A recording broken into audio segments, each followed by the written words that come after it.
Hi guys, Bhadravati Hosamane Tiwari ಕಲೆಕ್ಷನ್ಸಿಂದ ಪ್ರತಿ ಸಾರಿನೂ ನಾನು stock video ಮಾಡ್ತಿದ್ದೆ. ಬಟ್ ಇವತ್ತು ಸ್ಟಾಕ್ ವೀಡಿಯೋ ಮಾಡ್ತಿಲ್ಲ. ಇವತ್ತು ನಾನು ಏನು ವೀಡಿಯೋ ಮಾಡ್ತಿದ್ದೀನಿ ಅಂದರೆ, ನಮ್ಮ ಬ್ರದರ್ ಒಬ್ರು ಇದ್ದಾರೆ ನಮ್ಮ ಜೊತೆ, ಮಂಜುನಾಥ್ ಸರ್ ಅಂತ ಹೇಳಿ. ಇವರು ನಮ್ಮ ಭದ್ರಾವತಿಲಿರೋ ಸಿದ್ಧಾರ್ಥ್ ಬ್ಲೈಂಡ್ ಸೆಂಟರಲ್ಲಿ ಲೊಕೇಟ್ ಆಗಿರೋದು. ಸೊ ಏನಂತ ಹೇಳಿದ್ರೆ, ಇವತ್ತು 18-19-20 ಇವ್ರದ್ದು ಎಕ್ಸಾಮ್ಸ್ ಇತ್ತು. 18-19-20 ಇವರೇ ಸಹಾಯ ಬರಗಾರರು ಬೇಕಾಗಿತ್ತು. ಬಟ್ ಏನಂತ ಹೇಳಿದ್ರೆ, ಇವತ್ತಿಗೆ ಮ್ಯಾನೇಜ್ ಆಗಿದೆ. 18-19-20 ಮೂರಕ್ಕೂ ಮ್ಯಾನೇಜ್ ಆಗಿದೆ. ಬಟ್ ಏನಂತ ಹೇಳಿದ್ರೆ, ನೆಕ್ಸ್ಟ್ ಅಪ್ಕಮಿಂಗ್ ಡೇಸಲ್ಲಿ ಇವರಿಗೆ ಸಹಾಯ ಬರಗಾರರು ಬೇಕಾಗ್ತಾರೆ. ಅಂದರೆ ಇವ್ರ ಎಕ್ಸಾಮ್ಸ್ನ ಒಂಚೂರು ಇವರು ಗೈಡ್ ಮಾಡ್ತಾರೆ ನಿಮಗೆ, ನೀವು ಒಂಚೂರು ಹೆಲ್ಪ್ ಮಾಡಿ ಓದಿ ಒಂಚೂರು ಬರ್ಕೊಡ್ಬೇಕಾಗತ್ತೆ. ಅಪ್ಕಮಿಂಗ್ ಫ್ಯೂಚರ್ ಡೇಸಲ್ಲಿ ಬೇಕಾಗುತ್ತೆ ಇವರಿಗೆ ಬರಗಾರರು. ಸೊ ನೀವು ಏನಂತ ಹೇಳಿದ್ರೆ, ಇವ್ರಿಗೆ ಒಂಚೂರು ಆ್ಯಸ್ ಎ ಸ್ಟೂಡೆಂಟ್, ನಾನು ಒಂದು ಸ್ಟೂಡೆಂಟಾಗಿ ನಿಮಗೂ ನಾನು ರಿಕ್ವೆಸ್ಟ್ ಮಾಡ್ತಿರೋದು ಏನಂತ ಹೇಳಿದ್ರೆ, ಇವರಿಗೆ ಒಂಚೂರು ನೀವು ಹೆಲ್ಪ್ ಮಾಡಿ ಅಂತ ಹೇಳಿ. ಅಣ್ಣ ಇದ್ಬಿಟ್ಟು ನೀವು ಇನ್ನೇನೇನು ಮಾಡ್ತೀರಾ ಅಣ್ಣ? ನಾನು ಸಂಗೀತದಲ್ಲಿ ಪ್ರೋಗ್ರಾಮ್ಸನ್ನು ಕೊಡ್ತೀನಿ ಹೋಗಿ. ಓಕೆ. ಮತ್ತು ಮದುವೆ ಪ್ರೋಗ್ರಾಮ್ಸನ್ನು ಮಾಡಿಕೊಡ್ತೀವಿ. ಓಕೆ.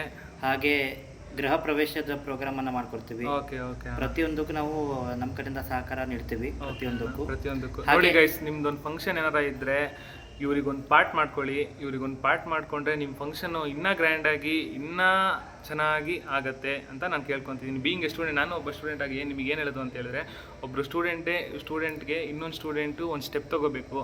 ಗೈಸ್ ಏನಂತ ಹೇಳಿದ್ರೆ, ನಾವು ತೊಗೊಳ್ಳೋ ಒಂದು ಸ್ಟೆಪ್ಪಿಂದ ತುಂಬ ಜನಕ್ಕೆ ತುಂಬ ಹೆಲ್ಪ್ ಆಗುತ್ತೆ ಅಂತ ಹೇಳಿ ಈ ವಿಡಿಯೋನ ಇಲ್ಲಿಗೆ ಎಂಡ್ ಮಾಡ್ತಿದ್ದೀನಿ. ಇವ್ರದ್ದು ಸರ್ರಿಂದು ನೇಮು ಮತ್ತು ನಂಬರು ಈ ವಿಡಿಯೋ ಎಂಡಲ್ಲಿ ಹಾಕಿರ್ತೀನಿ.